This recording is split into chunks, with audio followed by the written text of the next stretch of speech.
Hey, it's MK, and I am here with Mix It Up Monday, the YouTube hop, and I think it's on Instagram as well. Today's sketch was created by Shannon Blinn, and today's advent calendar goodies is an acrylic tree set, as well as this really cool title about getting outdoors. So I also picked out a bunch of leftovers from a couple pages that I made during the summer. So I've got some 49 and Market acetate and laser cut pieces, and then a flare from Scrap and Happy Studio. I have this leftover twine that I think I picked up at Joann. You guys, I'm not really sure. It's a long time ago.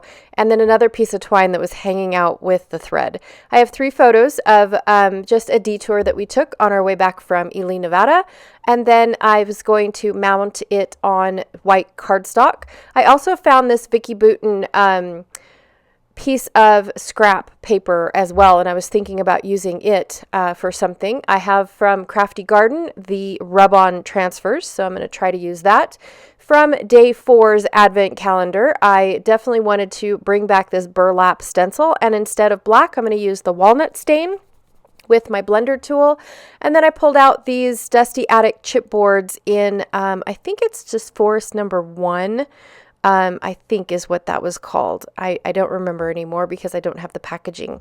From the Hike More collection, I have a couple rub-ons left over. I'm not sure which ones I'm going to use, but I brought them just in case. And then I wasn't sure if I was going to have room, but I brought in some of this corrugated board and then a white piece of cardstock, because the whole idea of Mix It Up Monday is to take a sketch and add mixed media to it. So I am going to use very dry mixed media. I'm not going to do texture paste or anything like that. But I will be bringing in some ink and splattering to the mixed media to make a background. So I'm going to go ahead and cut my photos down, and then I'm going to cut this Vicki Boutin paper down to the exact same size as I cut my photo mats. And then I'm going to bring this corrugated board. Like I said, I don't know if it's going to work or not, but I'm going to cut it just in case because I'm a visual person. So I'm going to cut this about 1/4 of an inch larger than all of my pieces. My pieces right now are 3.5 by 3.5, so this is 3.25 by 3.25. I just wasn't sure how it was going to look, but I didn't know, you guys. It was just something I wanted to use because A, I had it hanging around, and B, it's very outdoorsy. So I could have done a whole bunch of distressing and whatnot. But when I put my pieces down on the paper, on my base page, I felt like, one, the corrugated was disappearing and there wasn't enough of it for me to showcase it, and 2, it didn't leave me enough background to play with to do the mixed media that I'm forming in my brain as I am working with all of my pieces. That's just how the operation of order works in my head, is things start coming to life the more that I start working with my pieces. So off camera, I went and I inked up my edges, and then I distressed the edges because I definitely didn't want to make a big old huge mess. Especially when I'm working on a solid white background, right? I can't cover up the smudges and the smears and whatnot. So I inked the edges and then distressed them. On the Vicki Boutin paper, I didn't know if I wanted to ink the edges or not. So I went ahead and I distressed them, and then later I decided, okay, I want to distress the edges. That's just a given. So I went ahead and inked them off of my desk, like on the side of my desk to where you can't see. All right, so here is my background. I just placed my pictures roughly where Shannon has them in her sketch, and then I am going to go ahead and put my stenciling down based off of where I assume my pictures are. Now, this is just plain laziness. I have decided that I am not going to outline my pictures. I could have definitely done that just because of the fact that I would have gotten a lot less blank space, but with the rub-ons, I'm able to remedy a couple of the blank spaces. I don't mind not having my stencil go underneath all of my pictures. I don't mind that at all. In fact, in the end result, it actually kind of looks pretty cool. But I'm going to use my lack of 2 photos because apparently I'm supposed to have 5 photos. I'm going to use the lack of that as my title piece. So I'm actually going to take the title where Shannon has hers and move it over to one of the squares. And then that way I can go ahead and have, two almost like scenery type areas on my layout, but then also have this gorgeous little mixed media-y background where she has her pink flowers that I definitely was not going to use. You guys all knew that. So from the Crafty Garden, I really didn't know. This was my bad. I bought the collection for the colors. I absolutely loved the color combinations because I love browns, greens, and blues. It's okay if you throw in a little bit of yellow in there, a little bit of black in there, but you have me at browns, greens, and blues, right? And so that is why I bought it. I never actually looked at any of its content. I bought it for my Alaskan pictures. And so I didn't realize it was very much so like inspirational and like, I don't want to say love, but it's very emotional and not as outdoorsy as I thought the garden collection would be. And so, yes, I didn't use as much as I thought I was going to because I thought that it was more of an outdoorsy collection because of the word garden in it, rather than supportive and downright. I mean, it's a good collection. I'm not complaining about the collection. It just wasn't what I was expecting when I pulled the pieces because of the color for the specific layout, right?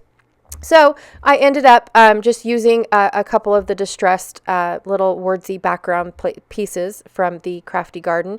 And then I went back to my hike more and found these little leaves that were hidden behind one of the other rub-on pieces. So I pulled out a couple of those, and then I'm going to take my twine, and it looks like on a couple of the squares Shannon has some stitching, and so I thought, okay, well, I'll just bring in this ribbon because A, I had it was handy, and B, I didn't really feel like stitching on my layout. Yes, I could have taken it over to I actually have, it's actually cleaned off. Oh my stars, what is wrong with me? But I actually have a dedicated table to my sewing machine because if I don't, then it just gets a little lazy of not wanting to pull it out every time for sewing, especially for stitches and stencils that we've got going on.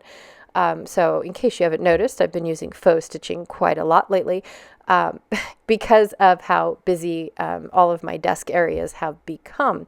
In my craft room, just an FYI, I have a total of 5 flat surfaces, and not a single one of them is like cleared off enough for me to use what I intended them for. So my children brought in extra tables at this current life, place in my life right now, because I needed the extra table space. As if 5 table spaces isn't enough. No, it wasn't. I need all the flat surfaces. I really do. But hopefully, here pretty soon, I will be able to get back to my flat surfaces. Crossing my fingers. Hopefully soon. Within the next week. I'm giddy about it, you guys. I really am. So I brought in my chipboard pieces. I still need to go and get some ink and be able to ink up these trees because I just didn't feel like the chipboard color was working for me. And then I created a little title card, and then I created a little scene card up at the top, and then there's the flare up there that says something about finding me among the trees and whatnot. Now, our Nevada trees are more sagebrushes and little bushes.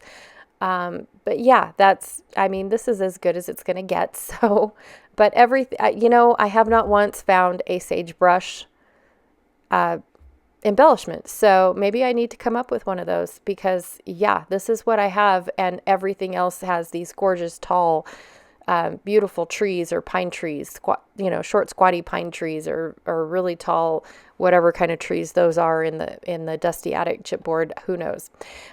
So to give my acrylic piece a little bit of depth and life, I decided that I was going to try to put a rub-on on top of it. I thought, you know what? It's a slick surface. I've had rub-ons stick to my desk, which is a glass mat, and try to not come off. So I thought, well, would it work for an acrylic piece? And so I gave it a shot. I did not realize that the whole thing was going to come off. I assumed it was only going to stay where I rubbed it, but knowing the 49 and Market, it's a very good rub-on. It's almost like a matte sticker. I keep telling myself that. So the whole thing came off. So I had to pull out these finishing files. They are a very old file set from close to my heart. Back in the day when they took on a whole bunch of chipboard projects and whatnot, like mini albums and things. And so they came up with this set that's called a finishing file. And so I'm going to take my file and clean out the best I can in between all of my trees, which I didn't realize was so many little areas. So it does take me quite a bit. And I thought I'd leave this process in just because of how much. And then I realized that my little doily piece that I picked out only covered so much of the tree, and I thought, oh, well, that kind of looks a little goofy. So I want to finish a little bit more of the rub-ons. Doesn't have to be completely and in whole, but I do want to finish off, the tops of the trees. And at first I was going to cut a doily in half and get it to work in my favor. And then I realized, oh, I can turn these hearts upside down and they'll be pointing in the right direction, and I can use the hearts at the tops of my trees. It'll work perfectly. And in fact, it did, because once I used my finishing file to finish off the tops of the trees, it actually looks awesome, right? You can't tell that they're hearts. Well, the rub-on wasn't dark enough. And so I just brought in my blending brush, and whatever was on it, I went ahead and blended on the top of my rub-on, gave it a little bit of color, and now I like the difference in the depths on my tree. So I'm pretty happy with my tree, even though it did take a little bit of work. And then I had an acetate piece where the glue dots were not sticking to the acetate piece, so I had to get that on there. And now I'm just going to finish putting my layout together. I am super excited with how this turned out. I absolutely love this stencil that we got on day 4. I am glad that we got it so early in the month, because I think this is my 3rd layout that I have used it on. I am just so super excited. I did have this half a piece of acetate that's got a really cool filigree element on the edge, but I cut it in a diagonal some time ago, and I don't remember why, but I thought, you know what, it would be kind of cool to use this up. So I went ahead and just put it in the background of my trees. And by the time that I put everything down, I do a good job without even trying to cover up that angle.